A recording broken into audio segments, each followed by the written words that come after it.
मार्क्सनि थायो अब्ला गोबां फरायालासिनो जोङो फार्स्ट डिभिजनखौ ओरैनो लाखिनो हायो।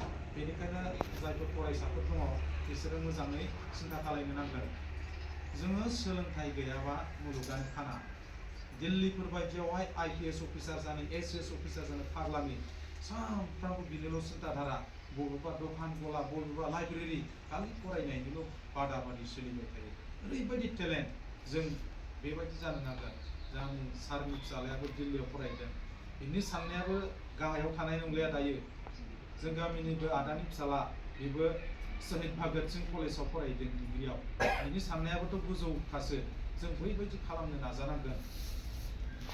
फरायनायाव गुन गोनां सोलोंथाइ लानायाव धनि गरिबनि जेबो खोथा फैया। नोंनि फरायसाया, नोंनि फिसालाया फिसाजोआ जुदि बिराद लेखा गोरोंबा नोंखौ अनसायग्रा जोंनि बर' समाजाव गोबां मानसि दंसै। जोंनि रौता दख'रा आबसुनिफ्रायनो न'खराव बिराद गरिब, फरायनायाव जोबोद मोजां, बेखौ जोङो ओरैनो फ्रि अफ कस्ट फोरोंहरनाय जायो बेलेग जायगायाव थिनहरनानै।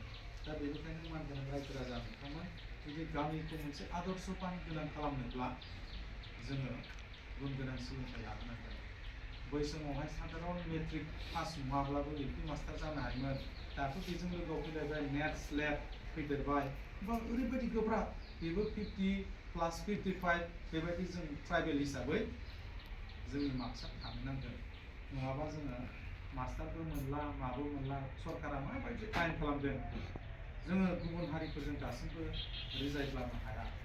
आरो माखासे साइन्टिस्टफ्रा बुङो, जाय मानसिया जौ लोंबाय थायो बै मानसिनि खर' मेलेमा थार्ड मोनथाम जेनेरेसन थाङो जाहैबाय, बिनि ब्रेना हयथ' लेस जाहैयो।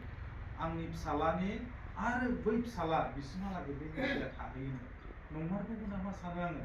दा जों एखे बिजाबखौनो फरायो, मेगन दं, गन्थं दं, आखाइ दं, आथिं दं। जोंनि बर'फ्रा मानो दिनै आसामाव टप थाङा? टप 10नि बे लिस्टआव मानो थाङा? मालाबा सासे सानैल' थाङो। जोबोर दुर्भाग्यजनक। जोंनिया बै समनिफ्रायनो ट्राइबेल समाज हिसाबै बर' समाजा माने जोंनिनो कालचार होननानै बेखौ लाबोबाय थादों। बेखायनो जोङो बै जौफोरखौबो एसे एसे खमायबोनांसिगोन। मानगोनां रायजो राजा नोंथांमोन, जों बे गैयाब्लाबोथ' थांनानै थायोना। सिन्था खालामनांगोन। दा जौ जुवा जोंनि समाजाव बारानिफ्राय बारा जाबोबाय। लाइमोन सेंग्रा सिख्लाफोरा, आबै आबौ, आयं, मादै आदै बिसोरसो गैला। दानि जाखांफुनाय सेंग्रा सिख्ला, जोंनि नैबे थानसालियाव लाबोनानै बिथांमोनखौबो जोङो बुजायनांगोन। दिनै सोरनिबा न'खराव सासेल' फिसा हौवा दङ, बिमा बिफाखौ धावि धमखि होनानै बाइक बायहोगोन, थाव सोनो फैसा बिगोन, जौ लोंनो बै भैरबकुन्दफ्राव थांगोन, मालाबा लामा ससेयावनो गोथां महरै मोनफैया। जोबोद दुखु गोनां। जों बेनिफ्राय जों सांग्रां जायोबा माबायदि जानांगोन? रायजो राजायाबो दिनै गाबोन सांग्रां जानांगोन। दुलाराय बर' फरायसा आफाद आरो साहित्य सभायाबो सांग्रां जाबा जानाय नङा, आबोबाल' सांग्रां जाबा जानाय नङा।